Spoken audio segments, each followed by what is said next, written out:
But now we are continuing, we're finishing this beautiful speech that the Rebbe gave in 1989 about the unity and the amazing blessing that is brought to the world and especially to the Jewish people on Purim.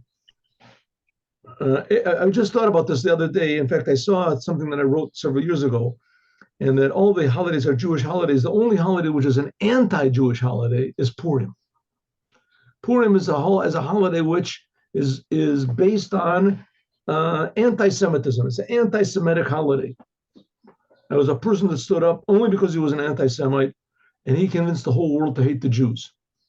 And he brought out something inside of everybody, inside of all humanity, that the Jews are sort of like a bone in everybody's throat. It's like a strange thing. They don't really belong in the anatomy of mankind, the Jewish people. And everybody thought, well, it's a good idea. Maybe let's get rid of them. No one came along, Mordechai, and Mordechai said, no, you don't understand. True, we're not really a part of mankind in a normal way, but we are a part of mankind, certainly in a godly way. A godly way. So instead of being like a bone in everybody's throat, it's more like a song in everybody's throat. The Jewish people. The Jewish people are here to make harmony and to make unity and to bring happiness to the whole entire world. So it's true that they are unusual, because what will bring happiness and joy to the whole world when everybody feels the Creator. Everyone feels that they're being created, and everyone feels that the Creator is creating them for a purpose. Which I know I've said this a lot of times, but it can't be stressed enough. Maybe if I keep stressing it over and over, then I'll really start to believe this myself and manifest it, because it's not in the normal, range of human comprehension that we're being created. It's not you don't think about this all the time. People talk about this on the weather, what's the weather going to be, and what's going on in the news, and what's going on in this. No one's thinking about what's going on with the Creator. What does the Creator want? It's not part of the whole picture. So that's what happened on Purim. Stood up a person, was called Haman, and Haman said, let's get rid of the Jews. The Jews are just totally extra. We don't need them. What are they benefiting us? It's something like they say that the Nazis, before they started the Holocaust, they were killing their own people. They killed old people, and they killed weak people, and they killed people that were, unusual, people with Down syndrome and things like that, that they weren't useful in society anymore. You couldn't give them a job or tell them what to do. And so they had like extermination centers for the euthanasia, what do they call it, for these people as well. So it's the same thing. That's what Haman was. What good is the Jews? What benefit are we getting from them? What do we need them around for? They're just a bone in our throat. We don't have any benefit from them. So that's the holiday of Purim is an anti-Jewish holiday. It's an anti-Jewish holiday, and the Jews realized, because of Mordechai, that the reason that this thing happened to them, it's not so much of a punishment, because there was anti-Semitism was always in the air. It's like, the Rebbe said, if you go into, a soldier goes into battle and he doesn't wear a helmet, he doesn't get punished because he didn't wear a helmet, but there's danger all over the place, and the helmet protects him. The same thing, anti-Semitism is always simmering in the whole world. It's not really anti-Semitism, and that's how it manifests, but it's anti-Creator. People don't want to feel, and they don't want to be told that they're being created, and that they have they just don't like it, because they're not acting in accordance. It's something like the Jews. They don't like it when a non-religious Jew, an anti-religious Jew, a communist Jew. He doesn't like it when you tell him he's not a good Jew. It's really quite amazing. He doesn't like it when he could. Right? There was once in Israel, one of these politicians, I think it was Bibi Netanyahu, and he was speaking to someone else and said, those people aren't even Jews. He was talking about other people in the other parties or whatever. They're not Jews. And one of the reporters had one of these long-range He say pinpoint microphones that he could hit, and he heard what he said. He was just speaking to someone else, in a private conversation. They heard, and all these people that were totally. I mean, they don't. I don't even know if they know what day Shabbos comes out. These people. The Yom Kippur is a big doubt. No, that's an exaggeration. I shouldn't have said that. And they don't keep Shabbos. They don't know. They don't eat on. They don't fast on Yom Kippur. They don't know anything. But Jews, oh, you say you're not a good Jew. Who are you to tell me I'm not a good Jew, right? Jews don't like it. And same thing, human beings don't like it when they're being told that they're being created and that there's a creator and that they're going against the creator. They don't like it because they know that there's such a thing as true, just like Jews know that Judaism is their identity and human beings know that their identity is they're created by God. They know it. It's obvious. And they know the Jews are the chosen people. They know it. It's written in the Torah. It's a known thing. They know it. It's not kept secret from anybody else. Nobody erased those sentences from the Bible. That we're the chosen people, and they just don't want to hear it. So therefore, as Haman stands up and says, "Let's kill the Jews," everybody says, "Oh, no, there's a good idea." This is always running around somewhere in my subconscious or my superconscious or what is it, my super ego or something like that. It's always running around over there, and everybody said, "Oh, this is a good idea." And what happened on Purim? What happened on Purim is, yes, you're right. The Jews are totally different. And the Jews are here true if you don't accept what they say. They're a big bone in your throat. And what are they saying? That you're created by God and God loves you, but you have responsibility. And so the way that the Jews can get this whole business back, and that's what the Rebbe is speaking about, that's the holiday of Purim. So we have these commandments on the holiday of Purim, and they all start with the letter Mem. And the letter says that there's the Mikra Megillah and there's Mishloach Manot, sending gifts to your friends. There's matanot ish l're'eyu. I'm sorry, what did I say before? Mishloach manot ish l're'eyu. That's right. There's matanot le'evyonim.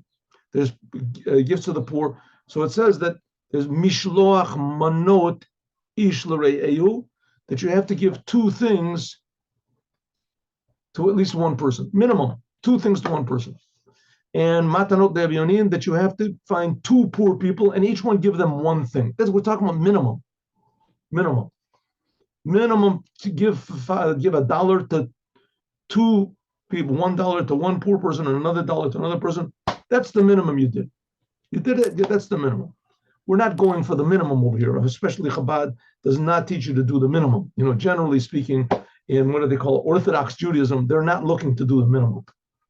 Not looking to do it. But that's the minimum, right? You give a quarter to one poor person and a quarter to another poor person.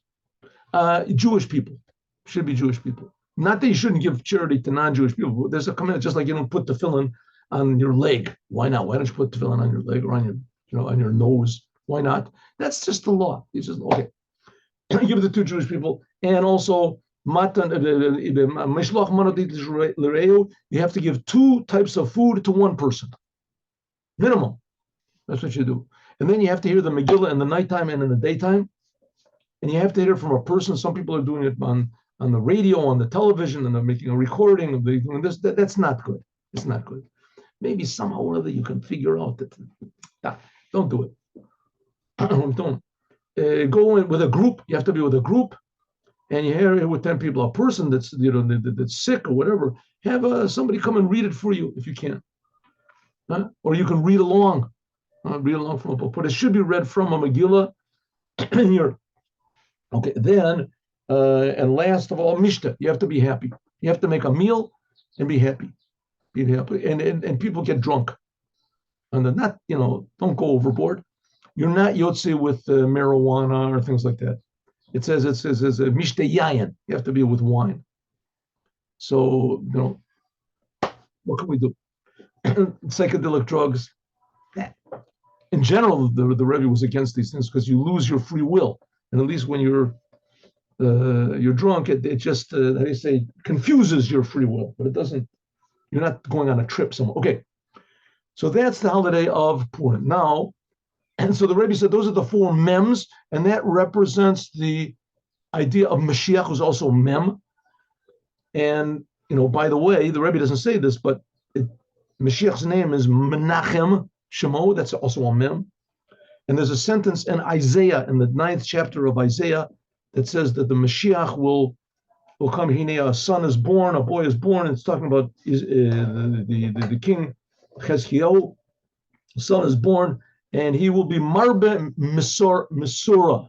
He'll have a lot of, what do you say, justice or something in the world. And the mem, see, Malcolm Moshiach, and this is the marbe. Here we go. The marbe hamisra. Sorry, marbe hamisra. There will be a lot of like justice, honesty, marbe, but the first letter is a closed mem.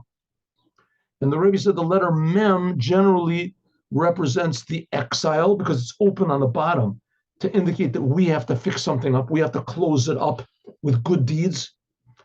And when it is closed up on all sides, that represents the future redemption, when the world reaches its completion.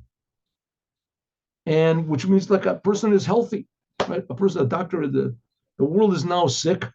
And when a person's like in a hospital, a person gets healthy, that's it. Then you can start to function properly. The world will be functioning properly. Okay. A horam is that. So what is the teaching of this? Somehow or other,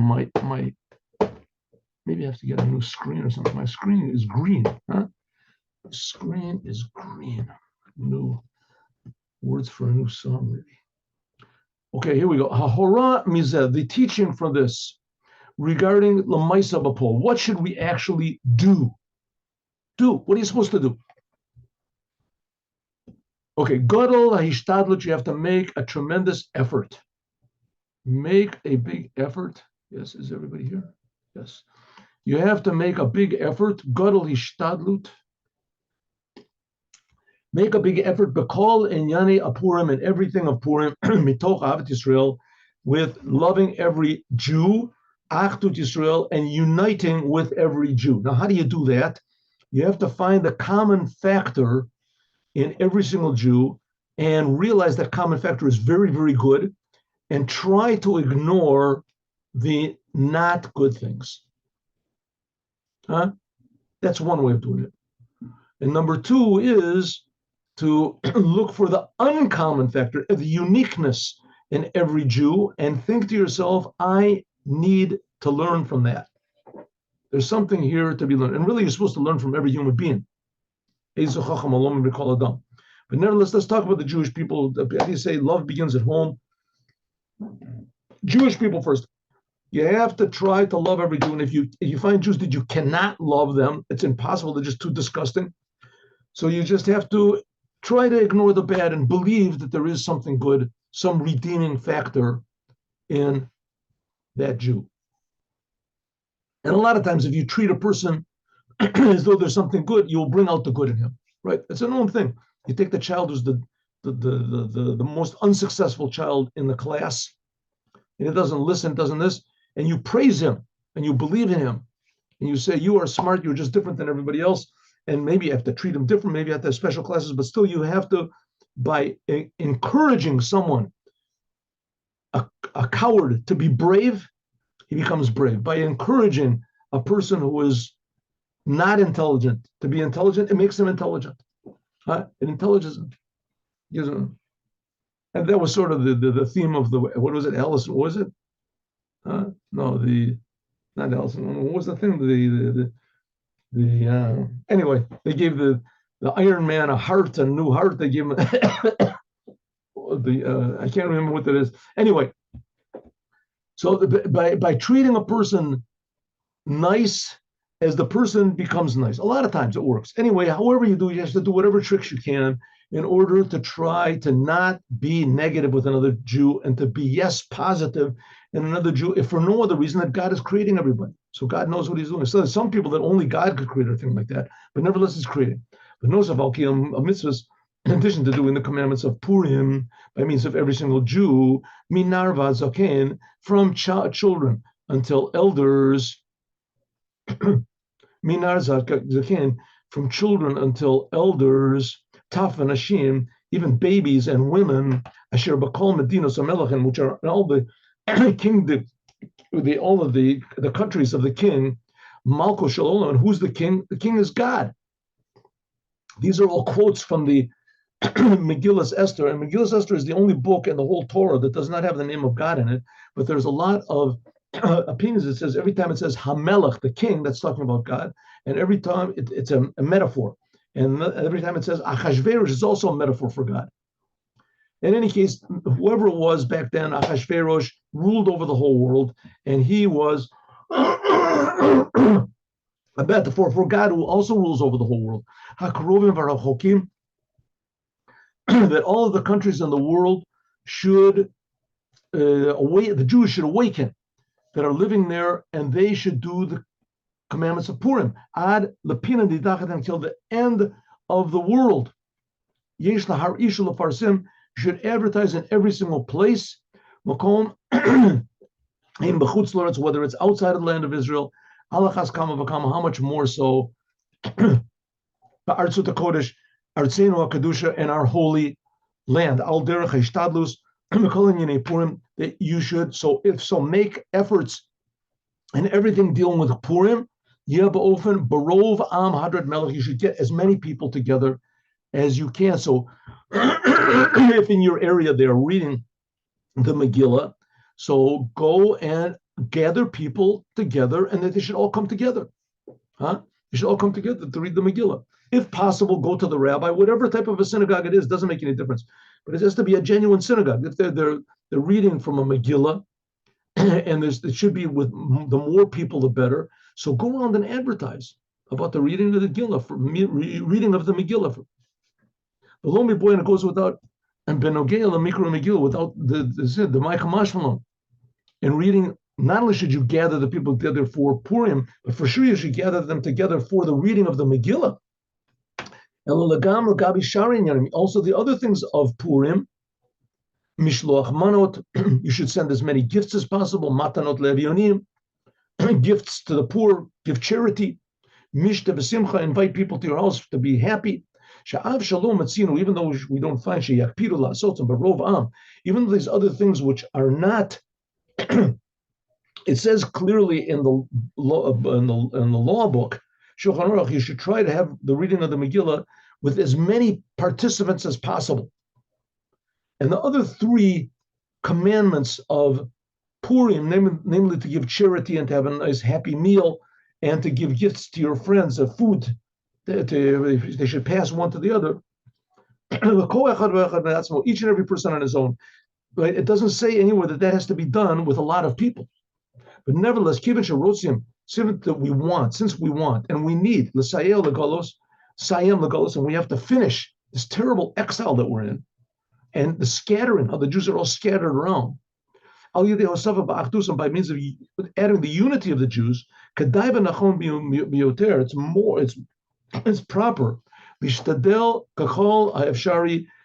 In all that is possible, that these things also should be rov am, should be in a lot of people. And let's try to get as many participants as possible to give out mishloach manot, and to give they say 2 pieces of food, 2 items of food, a bottle of water, a bottle of Coca-Cola, and then a cookie, an apple and an orange, anything to give a little candy, right? Something, a little cookie. That's the commandment. But try to do it to as many people as possible. Ad kedei kach, to the degree shekasher yodim, when you know that there is in the corner of the world, Nimsa, there's found one Jew. Yesh lishtadel, you should try lahavi alav, to bring to him. If you can't bring that person to you, then go over to him. And if you can, bring 9 more Jews over to him, so that you can do in Purim B'tzibur, you can have 10 people in a congregation. This is especially in jails, right? There's Chabad in jails, especially. In more detail, regarding the meal, the drinking, alcoholic beverages and wine especially, and being happy, even that each and every person makes the sudat Purim in your house, with your family, how you do, it's known. Haminag, the custom, there used to be in many holy communities, that would go from house to house, Purim, al Yehudim nosafim. They would go from house to house and rejoice from house to house. Nosav lakach sheyochlim, that you're able. The hosif b'simchas Purim, you can add on the joy of Purim. B'rov ha'mahadras melech. In addition to the fact that you can go back to your house and you can eat together with your family, wonderful. But it's good to go from house to house and make people happy. Regarding charity, one of the four things, matanot levin, one of the four mems. Movement is understood, gam pashut, and it's also obvious. Shinatina barov am, that giving charity,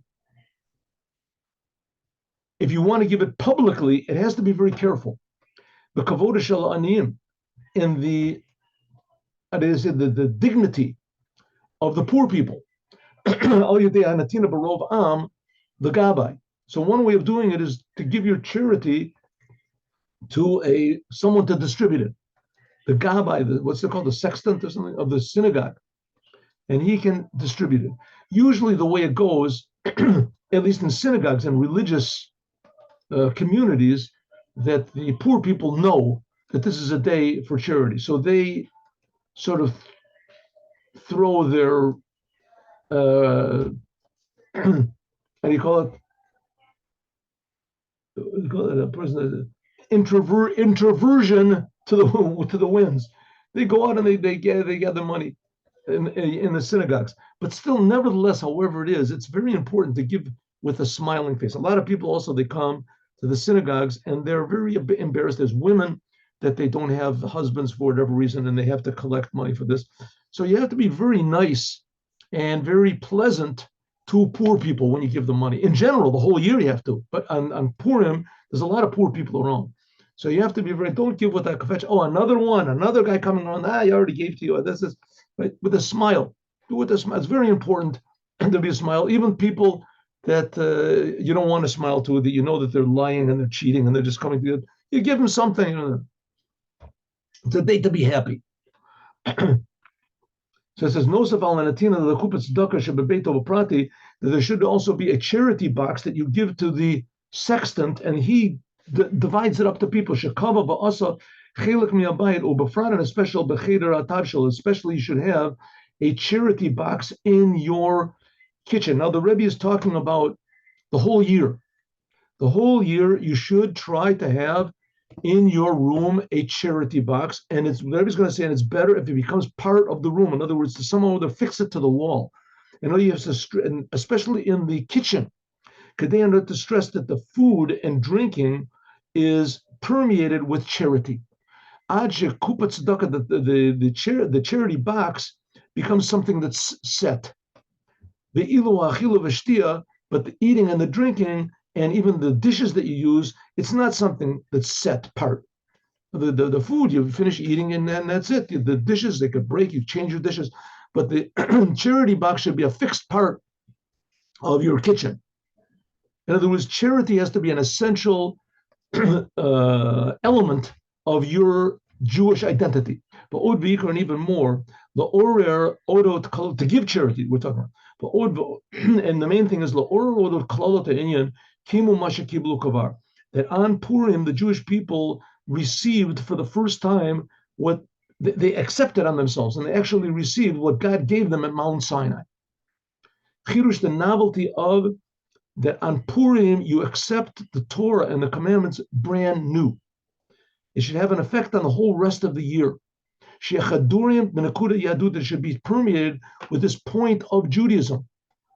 Amuna, Mesirat Nefesh, faith and self-sacrifice. Again, the first time the Jews were called Jews, Yehudi, was in the Megillah. The Megillah of Esther, that's the first time the word Yehudi was used. And explains why, because it was self-sacrifice. The Jews, by calling themselves Jews, the Jews had everything to lose. That word was the most dangerous word for a Jew to use. Well, I am a Jew. That word meant that you were branded with a target for all the world. Haman said, kill all the Jews. If you just say, I am a Jew, then you got a target on your back. All you have to do is just deny, I'm not a Jew, And there wasn't one Jew that did it. Not one Jew. So that's the point that should permeate all of your Torah and your commandments. I'm doing this because God wants me to do. I don't know if I'm going to get a reward. It's not my concern if I'm going to get a reward, what's going to happen tomorrow. Of course, there are rewards, certainly there. And it says the Torah protects you and the commandments protect you and they bless you and they bring blessings to the world. But that's not the main point. If the Jewish people would have acted intelligently in Purim, it could be there wouldn't be any Torah and commandments. There would be a Jewish people, but there wouldn't be any Torah and commandments anymore. Because any time that a Jew had any sort of a difficulty or any challenge, and he would say, okay, so I'm not a Jew. Okay, I'm not a Jew. Haman would win. Like the story I told a couple of days ago, that the man who went through the Holocaust and he stopped putting on tefillin, and he saw the Rebbe speaking on a speech, and he said, anyone who doesn't put on tefillin because of the Holocaust is giving a prize to Hitler. In other words, true, there's difficulties in the world, and true, there's a lot of confusion and a lot of reasons to say I'm not a Jew. So it's not, you're not going to get punished for saying I'm not a Jew. Exactly the opposite. Could be you're going to get rewarded for saying I'm not Jewish. You get rewarded. But that's not the essence of Judaism. The essence of Judaism is I don't care. I'm a Jew. I'm going to do what God says. I'm not going according to logic. That's the essence of Judaism, and that's happy. As soon as you're happy, because then you're putting yourself in reality. Really, it's God's world. It's not our world. And God is creating everything. He's not just, this puppeteer up there. God is creating us. He's creating the whole world. So he's infinitely more alive and real than we are. So that's what it means. That's what Purim should have an effect on us in a way that we will not forget or we won't change. Remember, said that Amalek, what he wanted to do is make the Jews forget about their Judaism, or he wanted to cool them off. And so Purim should give us that we should never forget who we are, because that's who we are. We're Jews. And we should never be cold to that. It should be a thing that should warm us up. Don't let Amalek win. Don't give a prize to Hitler. We should do like it says, the etzem and neshama, the essence of the Jewish people, the essence of the soul. Nisteris, it's concealed. That's Esther. The nimshachas and megalesho, it should be revealed. Megillat Esther should be revealed in our actual deeds. That's how to how do you reveal your Judaism? By deed, by actually making that change in this physical world. Beniglot, in the revealed world. The call this is B'tot HaKadasha, that should be a main stress. Meucheres, in loving every Jew and the uniting of all the Jewish people, the oneness of all the Jewish people. Shapoalim, so this is brought about by all the Jews. Lorak, not just Barovam, not just this, there's a lot of the Jews, all the religious Jews, all the meritorious Jews, but all of the Jews. Nasim, they become Am Echad, one nation.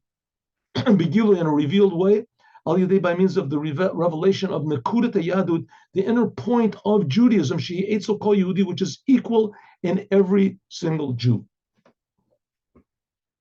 It's present in every single Jew, right? In the worst of the worst, right? The biggest gangster, murderer, communist Jew.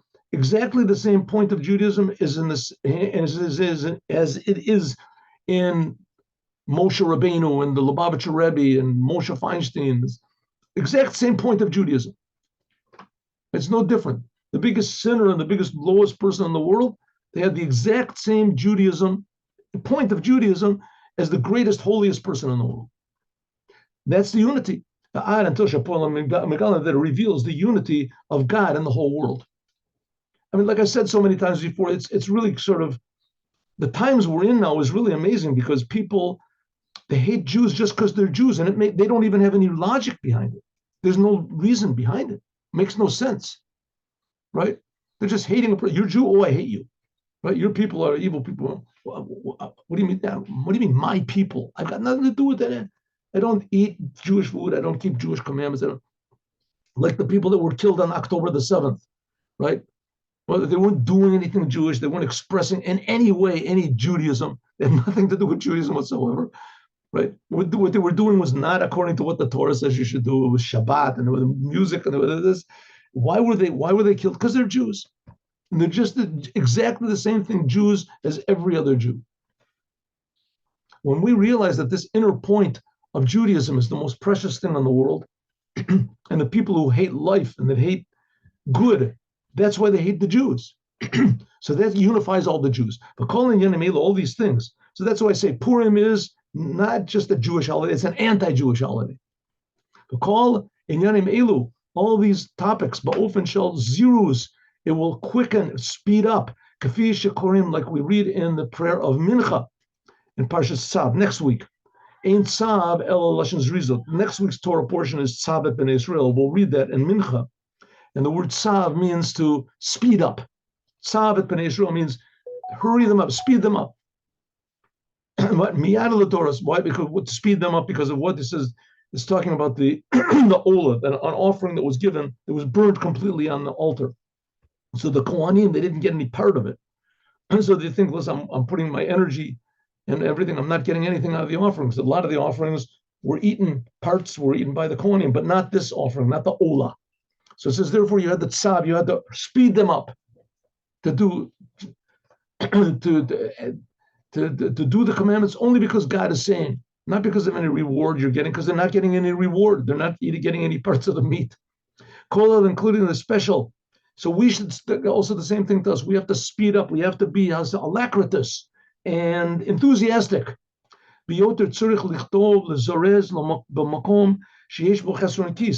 Especially in a place where there is a loss of money. Whether we're talking about simply losing money, you're going to have to spend a lot of money in order to give out money to the poor people and to send gifts to everyone. You know, money, you give money. There ain't chesron kis or merits, or whether a person is just not enthusiastic, right? It's going to be taking a lot of time and energy, and I don't have time, and I'm tired. It says you have to zoriz. Purim is the time you have to push a person, push the Jews to do it because it's Jewish. Hainu shem l'rota chesron kis, that even though that you are going to lose something, shebadavar, whether it's your time or your energy or your money, but also nevertheless, you should do this in a way of enthusiasm. By means of this, Paul, you will speed up the revelation of ha'otzros, the great treasures, ha'machusim, which are covered, right? Like we said, the essence of the Jewish soul is covered. Esther, we reveal also the hidden treasures of our soul, but the hidden treasures of God. The main open of the treasure house of God, which will open for the revelations level in the future. That now, it's like a person that has a big the revelation of God and godliness is going to be in the future. It's there, but it's like a person that has big riches it's hidden in a chest. It's locked. Malay Avanim Tovim, Umargalis is filled with all sorts of diamonds and jewels, but it's closed in a box. The Yeshlo Maftech, and you've got the key to the lock on the chest. So we have the ability to open it up whenever you want to. We can also add on and to attach whatever we said before to the Torah portion, Parshas Vayikra. What is it? Vayikra Moshe, that God called to Moshe. Vayikra, this is the call Devoros. All the time it says in the Torah, it says, God always says Vayadaber, whatever. Vayikra, it says this dearness. Vayikra means in a friendly, God called to Moshe in an endearing way, how do you say, an intimate way. Lashon Shamalachi Ashore is Mishtamshim, but this is the language which the angels used. Like it says, Vakora Zel Zel, that they call one to the other. Although in the Navi almost all, but it says, but to the prophets of the non-Jews, like Bilam and whatever, it says God revealed to them Akrai, like it says, Vayikar Elohim El Bilam. That God, Vayikar means like the not accidentally, what is it? The informal. Vayikar, it just happened to be, right? It's happened. He happens to call to him, but not in a. God did it because it was necessary. He had to tell him something. But now with Moses, Moses was a way of dearness. That's Vayikra. That's this week's Torah portion. The main thing is, according to the secrets of the Torah, that the commandments of the Torah to every single Jew, they are in a way of Vayikra el Moshe, in a way of endearment. And every Jew has a level of Moshe inside of them. That's this humility and surrender to the Creator. That every Jew, God is speaking to us in an endearing way, in a friendly, loving way. The love of God to each Jew. By means of this, it adds on also in loving one Jew, loving each and every other Jew. Because every Jew knows, listen, I don't like this other guy, but God loves him. And so who am I to disagree with God? So therefore, you try to find something good in every Jew. That's Vayikra, is a language of endearment and love. Rashi adds on, also, this is the language that the angels use, that it's this dearness, this endearment, it's not in a way that it can bring jealousy or competition, but rather the angels haven't got any competition or any hatred between them. A lot of times you see one person is successful, you become jealous. The difference between Vayikra, Vayikar, that God calling to us in a loving way and in just an, an over-the-shoulder way, that like God did to Bilam, is just the difference between this letter Aleph. The letter Aleph, this hints at the Alufo Shel Olam, at God, who's the master of the world. It means, and the letter Aleph has a shape. What's the shape? There's a little, on it. Let's see if we make it bigger. Everybody knows this, but I'll do it anyway. Here we go. Here, see, it's not so clear over here. An Aleph, all the Alephs look the same. Here we got it. Here. Watch this. Here, see, Aleph. An Aleph, here's not so good. Also, anyway, an Aleph has a little Yud on the top and a little Yud on the bottom. See, and a line in the middle. Doesn't look so much like a Yud. Here, I guess it's more like a Yud on the top, a Yud on the bottom, and a line in the middle. That's the shape of the Aleph, right? Good. The difference between, as the letter Aleph, it hints that there's a Yud on the top, which that's God, a Yud on below, that's a Jew, a Yid, and the Vav is in the middle. This is drawing down, this is the drawing down of Hamshacha. This is drawing down godliness, and therefore Aleph is a true letter, Emet. Shemechabrim Yachad, that it joins these two Yuds together, God and the Jewish people, to be one a unit, Otechad, one letter, Ubafrat, and especially that the number that Aleph represents is number one, which is not the case. All the other letters, they represent two, duality, or three. Hainu, Sha'ot Aleph, the letter Aleph teaches us about oneness, the oneness of every single Jew with God. And therefore, this oneness of every Jew, one with the other, because we're all one unit. And this unit is especially stressed in a situation of, especially stressed when the Jews are separate. When the Jews are all together, so the place unifies them, but when they're separate, then the only thing unifies them is the soul. There's a place to say, in other words, that you might say, shall nevuah, it's almost all. You might think that, well, that the non-Jews also got prophecy, to the degree that shorich, you have to negate that and say Vayikra, that God called in a dear way to Moshe. She'enu shayach lenevi olam, that the other prophets, the non-Jews, also God spoke to them. We see that God spoke to to Lavan, right? He spoke, but nevertheless, God even spoke to the serpent, to the snake, right? It says you're going to crawl on your stomach. So it says, when the Jews are all spread around, then we really have to stress that God has a special dearness for the Jews. And there's one more thing about this, about Parshas Vayikra. It says, it says, we learned this in the Likkutei Torah just now. It says, every sacrifice that you should bring with salt. Don't omit salt, the covenant of God, from your offerings. The special quality of salt is that by means of the salt, it preserves things. Like the rabbis say, like it says in the Torah, the matanot kohuna, like it says the the parts that the Kohanim received from the sacrifices and from people, etc. It says Brit Melach Olam. It says it is a covenant, an eternal covenant of salt. Korek Britim Aaron. God made a covenant with Aaron that's going to be eternal. Mitkayem, and not only is eternal, the covenant with Aaron, but it also gives in eternalness to others. Salt, that it never rots, salt.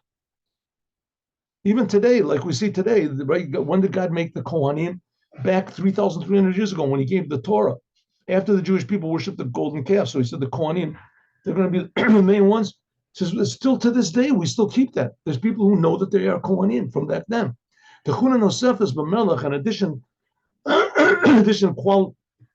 nature of salt is that it removes and destroys things that are not good. Takes the blood out of the Lioto Mibechinas Gavurus Kedusha, because it's powerful. It's a Brit Elokecha, it's a covenant of Elokim, it means power. Sheyeshbo Kof Daled, remember we learned this, the 120 different combinations of the name Elokim that enable God to come down into this world and create the world. And from these severities and these concealments that God makes in order to create the world, so the forces of evil are able to nurture. That's the 120 the permutations of selfishness. We learned this in the Quran. And if you put them both together, Shebein Sheneim, that if you had the 120 and 120, right, comes out to be 240. That comes to be Nasa, right? 1 minute. Here.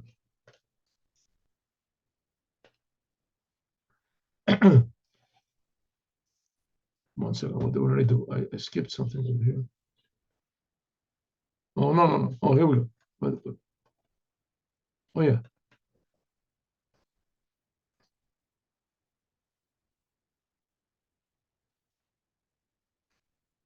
It comes out to be Mar, 240, which is bitterness, 2 times. Okay, Cheshbon, and it's also the number, the calculation, the number of Amalek, the same thing, 240. Bitterness and Amalek. The melech and salt, that's the antidote. Salt. Salt is what fixes up the bitterness by means of that it draws down from the source of bitterness and it sweetens things up. And it draws it, we can draw from here, like it says in the Tikkuni Zohar, that salt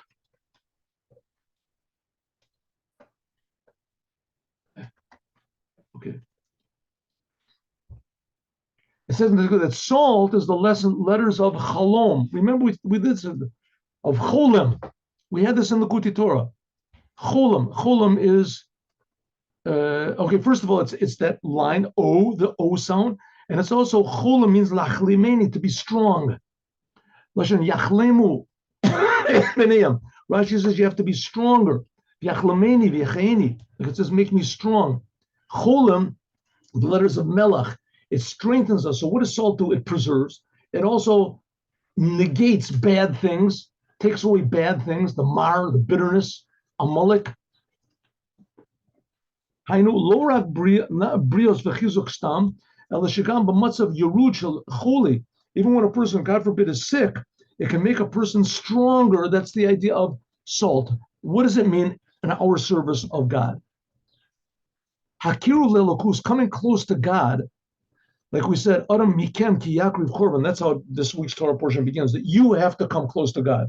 You have to bring the sacrifice, and korban means to come close. It has to be in a way of melach. It has to be in a way of salt. Lo tashbit melach brit elokecha. Yeah, in other words, it has to be constant. That's what Amalek wants to do. Then he makes us, our relationship to God, a casual one. casual, nothing permanent. Often the brit elokecha, like it said before, la'avracha b'brit, that we should have an eternal connection with God. Like it says, la'avracha b'brit elokecha, that becomes our identity. That's what the salt represents, something permanent. By means of attaching ourselves with tremendous love and appreciation and value, how we value God. The nifla l'mayla mi'asechel, above understanding, namely that we arouse the inner point of Judaism, the inner faith and the inner self-sacrifice, which is above logic. This is what's called the concealment, the nistrot, the Esther, the concealment of the soul, that it becomes revealed. Megillat Esther becomes revealed. The main novelty is that this is made not just in the godly soul, but also in your day-to-day life, in your regular, normal, human, animal, called the animal soul, by means of the salt. And the salt, we said, was the secrets of the Torah. The salt is the inner connection of a Jew to his responsibility in the world, his job, to negate the bad part of the animal soul and to transform it to holiness by means of the cholam, that's melach, by means of making it strong, strengthening yourself in Judaism. This is also the connection to Purim. What's the Purim and Parsha Zachor? This Shabbos, the big novelty, that why the Jews on Purim, that's when they really accepted the Torah that had been given 900 years earlier. The completion of the receiving of Torah and the commandments by means of arousing the inner point of Judaism, like the salt, that you have to be dynamic and change the world. And that there's bad in the world and you have to get rid of it. That's what the salt does. There's good in the world, you have to preserve it. That's what salt does. And the self-sacrifice, which is above logic, above understanding, and in a way that it also affects the